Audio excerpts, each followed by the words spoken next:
Can I ask you? So you've talked about some of the qualities of the Bugis people in Singapore. Um, from the period that you grew up, to your adulthood, were there social problems or economic problems faced by the Bugis community in Singapore? Any other community, they have this social problem. Mm. If you read the story of, you've heard the story of Wat Chantok, this old Bugis guy fall in love with this young uh, girl. I think I don't mention the race. This old Buddhist guy fall in love with this young girl, and he went back to Sulawesi to get those gifts for the girl. Once they come back to Singapore, the girl was married to another man, and so he start to rent amok and kill almost all the family of that girl. The girl name is Marhama. Kill all the family of the girl before he killed himself. The story of Chantok happens in the Kalang Des, Kampung Bugis, I think, if I'm not mistaken. Mm. Yeah, it's supposed to be a true story. I think it's recorded. It's so interesting, right? So that was during your time, sort of during your time, or earlier? Uh, Earlier of my Earlier. time, yeah, Okay. earlier time, because that is because of pride. They promised to marry him, and then they turn out differently. So he feels shame because when he sit at the Sarbat store, people were teasing, what do you want to marry this girl? This girl fall in love with his other, And so he start amok.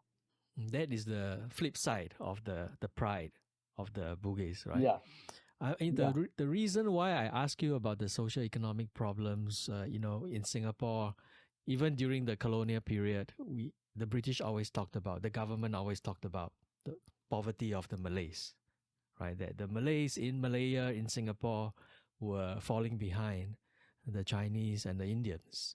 Uh, did the Bugis community face a similar problem?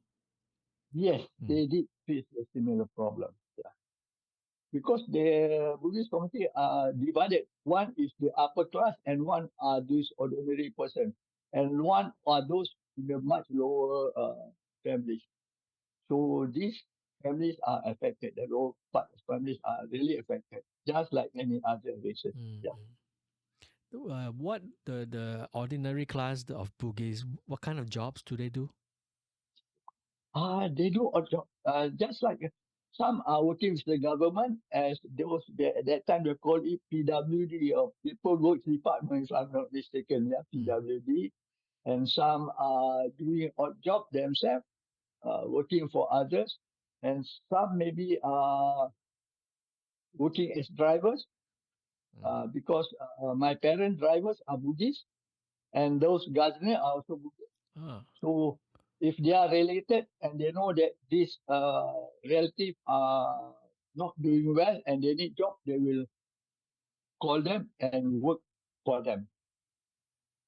So do you think that a lot of the drivers in the old days, right? We always hear that the drivers are Malays. Do you think a lot Yeah. of them are actually Bugis? No, the popular driver are the Boyanis. Okay, They okay. will shine the car very beautifully. Yeah. The Bugis, you don't. I think they will scratch the car. So they are not a good workers because they cannot be scolded. They have their prestige and all those, you know, those whatnots. Then normally they will work with the Buddhist community themselves. Do you think any of the Bugis worked at the port? Because they are traders. Do you think some of them worked Yeah, for yeah, the yeah, yeah. harbor board or the PSA? Yes, yes, yes. They did work for them. Yeah. They did also carry those rice and thing. Mm. It's just like any other person. But not much research has been done on those type of Buddhist community. Mm. Maybe I'll Mm. try to do some research on it if Sarafian is not covered yet. Yeah, I think Yeah. that would And be start a new books. a Yeah. very very likely gap, isn't it?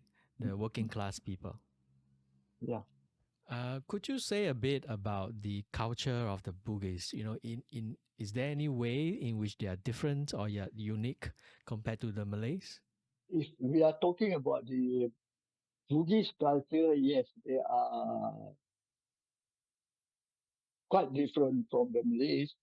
Uh, in Sulawesi, no, their marriage culture, if I can bring up, those Bugis, when they married, what they call it, the antaran, the gift from Mm. the male to the female. Normally, the Malays will come into the house and then they say, okay, this is the gift, one ring and all that. The money is this. But in Sulawesi, you have to use US dollars, no rupiah. They put it in the frame and show everybody within the kampung that this is 5,000 US. They will carry it proudly to the uh, to the wife house. Ah. Then, Do the Bugis have any like festivals or you know celebrations? yeah, they have, but I'm not so sure about Mm. this festival and celebrations Mm. because I can't think of it now. But there is one thing about the sepak takraw. Mm. You know those sepak raga game played by the Malay community here Right. Yes. in Sulawesi. They played it on. They will carry this one guy on top of each other's shoulders, and they kick from those shoulders. Yeah, without letting the ball to fall the ground. So that's how they play the sepak takraw. So it's rather different That's from very different. the yeah, very different. Yeah, but I don't not sure much of it is still going on now. Yeah, and there is an association also in Sulawesi, but now it's no more. They call it the bisu.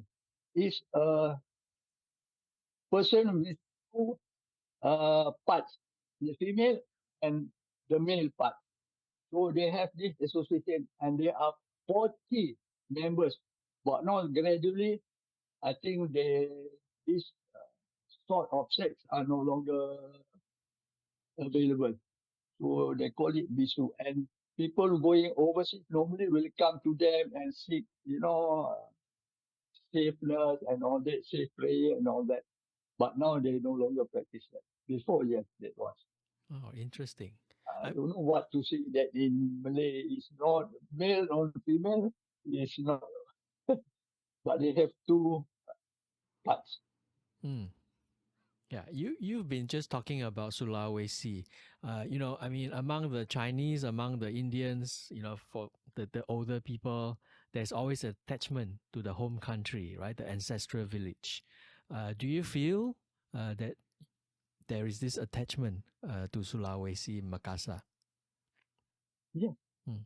I myself and my children, we all used to go back at time, maybe during festive season, Hari Raya, and my family from there also used to come to Singapore, to meet up together. Before the COVID-19, it was almost every 1 month or every 2 months, one time we will meet each other and, uh, have makan and all that. Stories about the kampung, stories about the Singapore and all that. Yeah. But now after COVID, I haven't been there. Maybe my target was to be going back somewhere in July. Yeah, because it's And quite. when my Right. yeah, when my nephew niece got married, I still go there. Mm, Yeah, I'm mm. still invited. And so when you go there, you go to Makassar, do you go to any particular part of Makassar?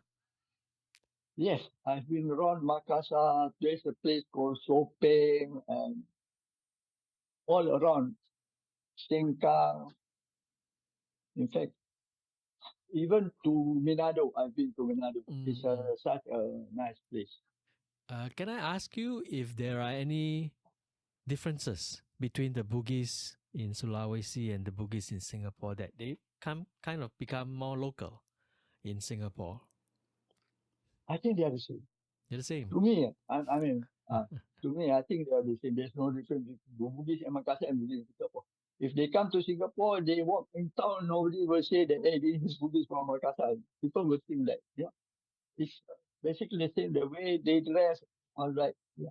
How many of the Bugis in Singapore can still speak, the original Bugis tongue?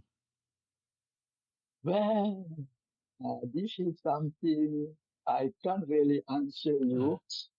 I think gradually when I start this Bugis language class, not Bugis coming, but the Chinese are more interested than the Malay community to attend the Bugis class. Yeah, oh, I did really? teach Bugis. Yeah, Where do you teach Bugis? Your own. uh, in my office at this Guthrie building and the Malay Heritage Center at that time before it was developed. Mm, interesting. The Chinese are interested in learning Bugis. Yeah, I think the Chinese are very good. They anything they like to learn, and this is one thing I really appreciate. Yeah, in fact, the Malay should follow this type of thinking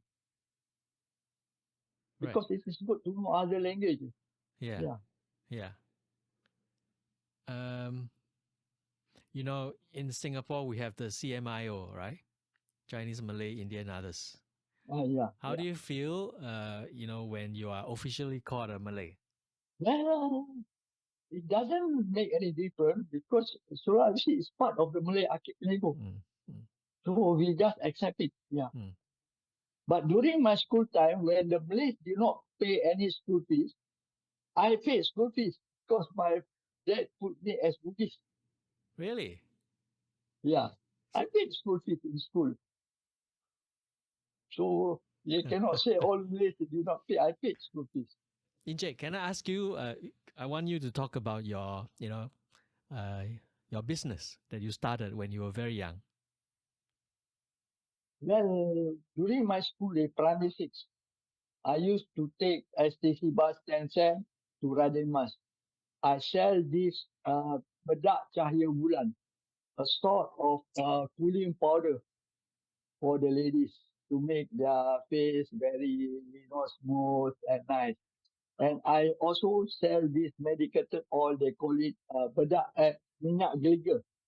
Minyak geliga is used to clear the pimples and also for like headache. You put it because it's medicated oil. Mm. Yeah, those are the two things that I use. Bedak cahaya bulan I sell at $1.20, and minyak geliga I think I sold it at 60 cents. I got it from Yusuf Pra at Geylang Serai, Block 3, I think. Well, Geylang Serai. There's a sort of factory there. Oh, okay. There's a manufacturer. Yeah, there's a This manufacturer. was a Bugis factory. No, it's Indian Muslim, I think. Mm. So these two products, actually, they are sort of medical products, right? In a way. Uh, Uh, One, the bedak cahaya bulan is sort of makeup right. for the ladies. Mm. uh, to put to use before bedtime, so that in the morning we will smooth and all that.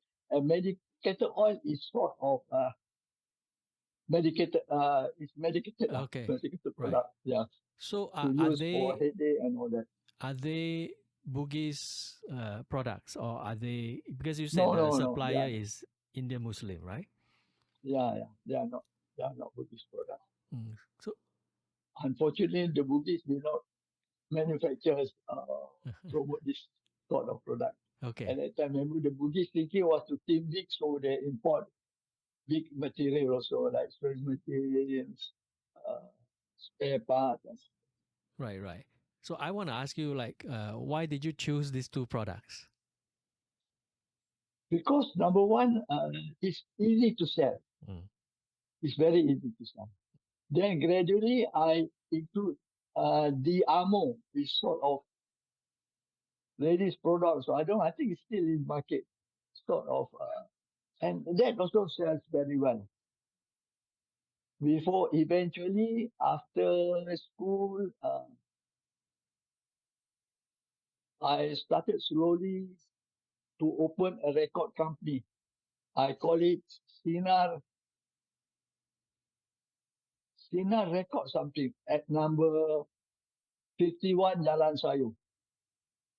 Uh, and I mixed with one singer at that time. It's a popular singer called M. Osman. So together we start a record and then start to produce a record with the help of Times Record Company at Gelang. So we produced a few records. And after producing a few records, from selling record, producing a few records, then we start to think big. Why not we organize a show? So we start to organize the show at KL. We call it Malam the Rhythm, Malam the Clans, at at that stadium in Kuala Lumpur. There was this when we started until 7. The show is supposed to be start at 8, but after 7 nobody come in. And my partner who sponsor said we are not going to die.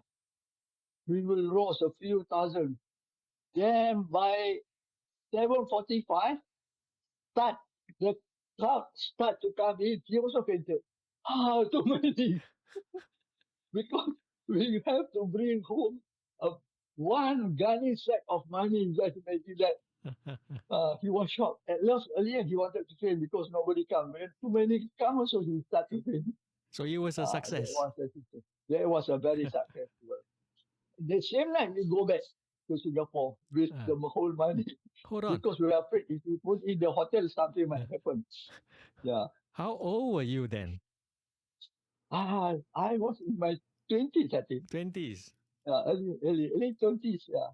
So you started the beauty and the medical products first, is that right? Yeah, that was about primary school, 7, 8, 9, 10, 11, 11 or 12 years old. Then gradually after that, to start a record company, a record shop, then produce a record, then go for this The performance, show, live performance. performance. Yeah. So who performed at then after that, at Kuala Lumpur National Stadium. These were Malay artists or? Yeah, Malay artists. Like who? A. Musman, of course, himself. Then we have S. Mariam. Then we have Rhythm Boys, A. Ramli. All we at that time, I think I better don't mention the payment because at that time it was rather different. Everybody wants publicity. So once that, when other people start doing the same, so I stop that and start doing books publication.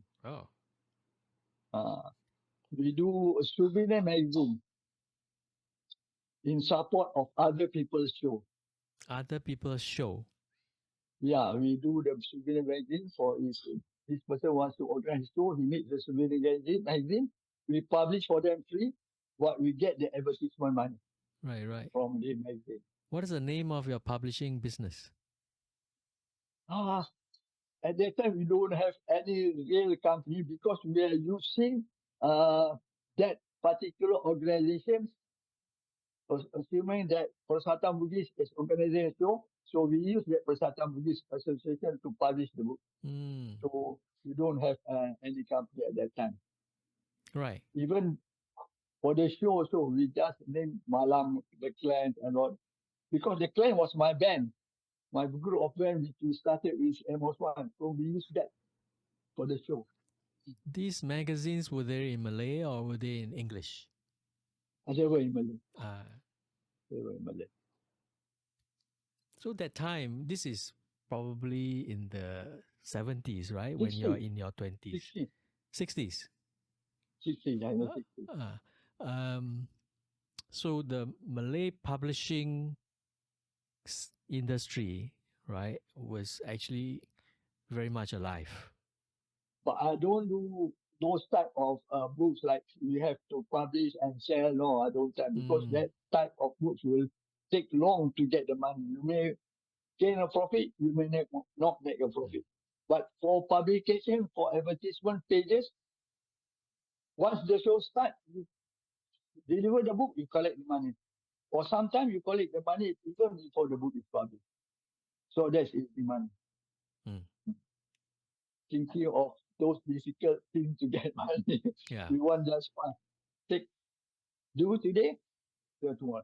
Then after that, when everybody also start to do the same, I decided to go to meet my brother. He was in the communication department. So we do Indonesian government project, Independence Day and all that. Yeah. The same thing, selling advertisements. So I come out with lots of books. Independence Day, shipping, some sort of communication, directory of Indonesia. I can remember because quite a lot. It's in the list, in my list, in my book, there's a list of it. Yeah. I think 7 or 8 books. Then after that, things changes again. I just changed until finally today I start to get sponsorship from the Malay Heritage Center and do the Bugis book and all that. So for the Heritage Center, I do this book on the puppet show. This is a culture, the Malay wayang kulit, the Malay puppet show. I think that was the last one that I did before COVID. Injek, so business is in your blood. Yes. Did you ever think, as you are growing up, I want to get a job? Or did you think of, I want to do business? I think I want to continue business. I cannot do a job because I cannot get orders from someone else. So that's my problem. You've tried that? Even my children also are like that. They have to do their business on their own because they don't like to get orders also. Perhaps I and my family are a proud Bugis. The typical Bugis, right? Sarafian runs his own engineering business also, right? Yes, yes. There's another Bugis, a star, TV star, Haslina Jaman. She's also Bugis. I think she's also running her own business. In Singapore? Singapore, yeah. What kind of business is she doing? I think she's scouting for talent. She's doing talent scout, if I'm not mistaken. Okay. Can I ask you, today in Singapore, we have places named after the Bugis, right? We have, of course, the MRT, we have the shopping mall.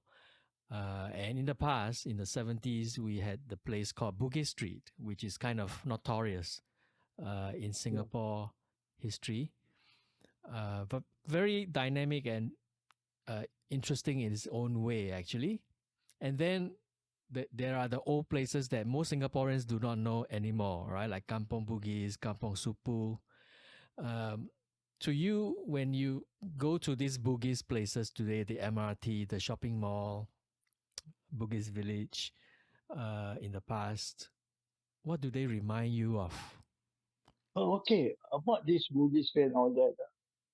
There's one time when this lady, this star, Hasina Jaman, was riding a taxi. And the taxi driver was asking her, "You look pretty. Are you a Malay?" He said, "No." "Then what are you?" He said, "I'm a Bugis." Then this racist was saying, "I know only about Bugis Street, Bugis Junction, and all that, but I don't know there's a race called Bugis." So that is the one thing that prompted me to start writing a book about the Bugis. Then the second thing was that people were saying that Bugis Street is a notorious place, just like you were saying earlier. Then all those click into my mind is the Bugis are really that bad. So I start doing my research, and hence because of that, I start to produce this book called The Bugis in Singapore, which tells exactly what is the Buddhist community is about and who are the Buddhists. Those are the things that come up to my mind. Mm. And also that many people are saying that Malay are low class society, uneducated, not that clever and all that.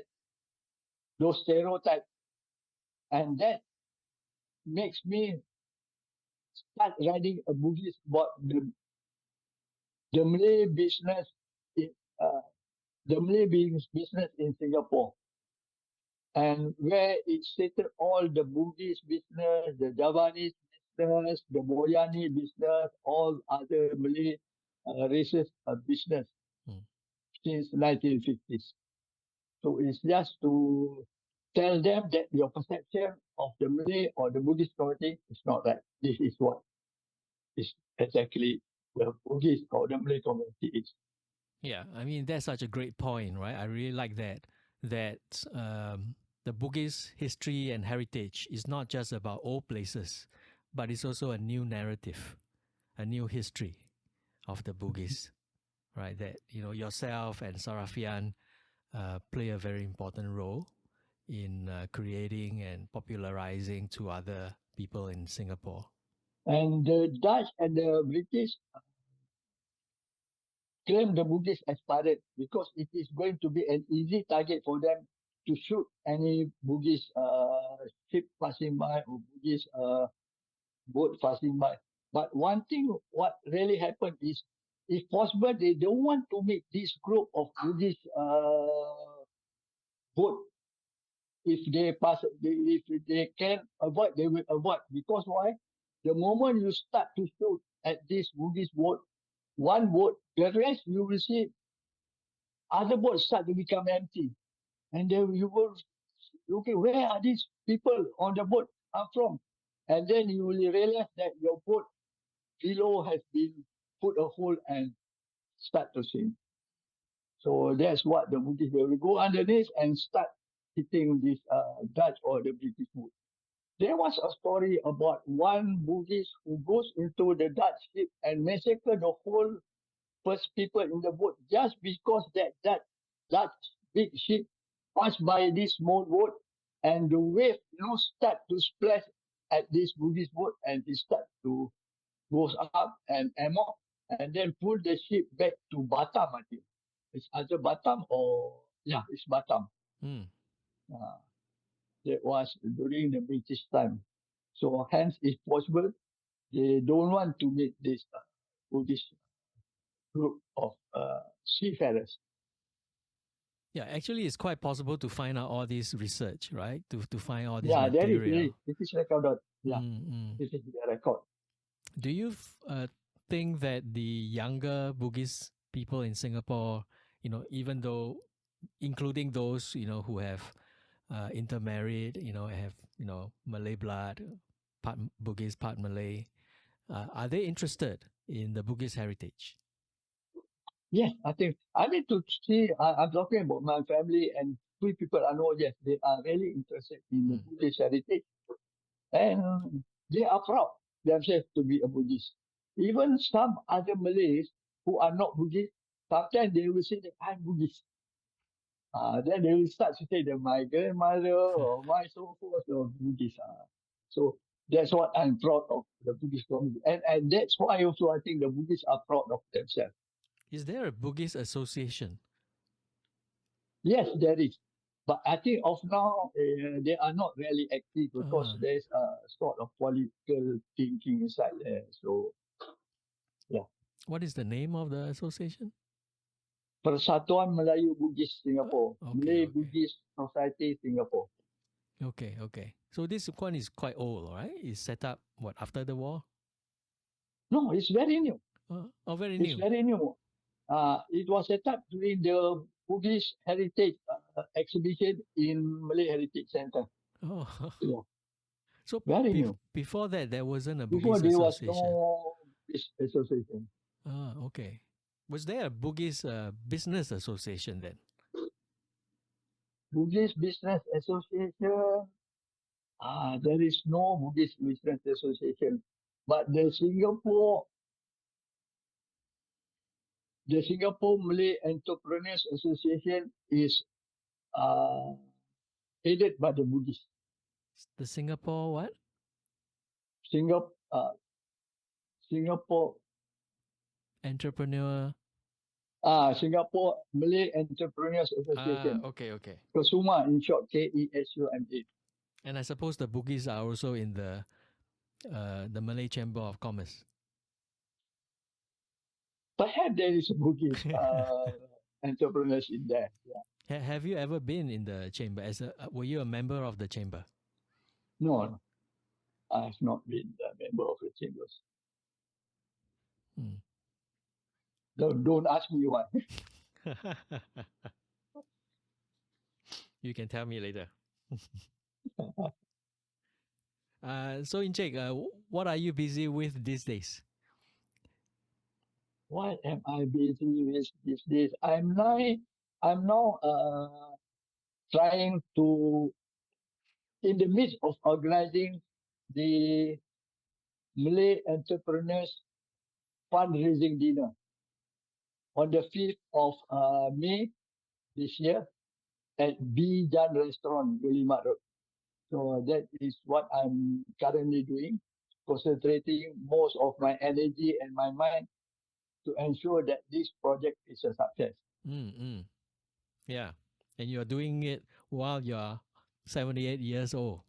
You're still very active. Yeah, while I'm 78 years old. Yeah. I have to put my body's work and my mind continue thinking.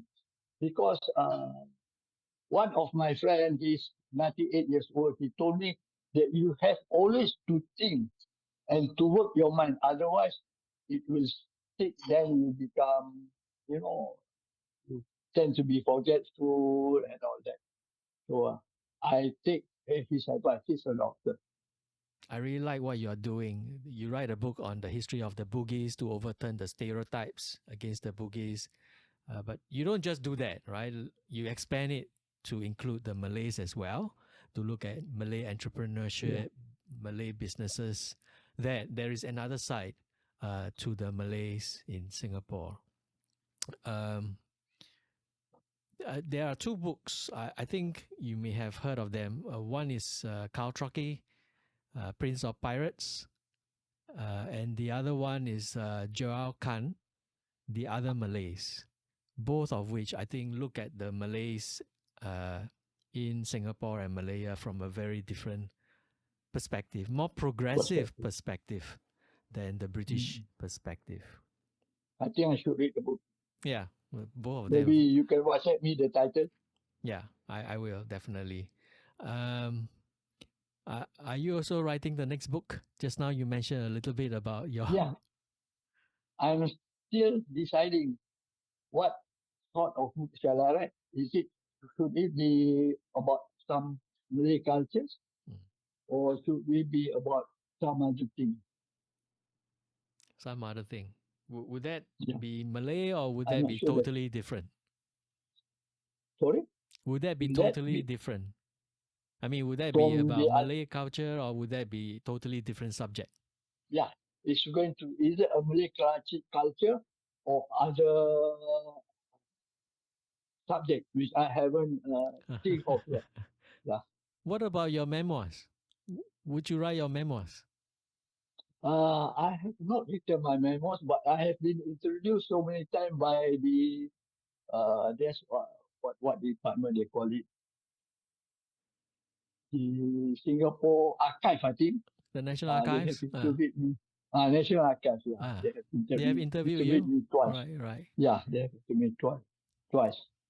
But I think you should write your memoirs. It's quite different, right? Your own journey of researching yourself, writing yourself. I mean, your life must have been very exciting, right? Full of incidents. Yeah, it's quite exciting. That's why I've gone through all this. there's a reason to put in, into a book. I tried to think about it and write my own. Yeah. I think it should be. I should. Thank you, Encik. I've really enjoyed listening to you and your many stories and the history as well. It's not just memory, but you actually done serious research on the Bugis heritage. and so enlightening to know more about the Bugis in Singapore. Thank you so much for coming onto the show. Thank you for having me. Shall I call you Dr. Loh? Just call me KS or Kasing. I prefer calling you Dr. Loh. Okay, thank you, Dr. Loh, for having me here to interview and to know exchange of ideas about this Bugis our Malay community. So, yeah, hope to see you again one day. Maybe we'll meet somewhere for coffee. And we strengthen our relationship. Thank you. Definitely. I look forward to catching up with you, sir. Thank you. Talk soon again. Bye bye. Bye.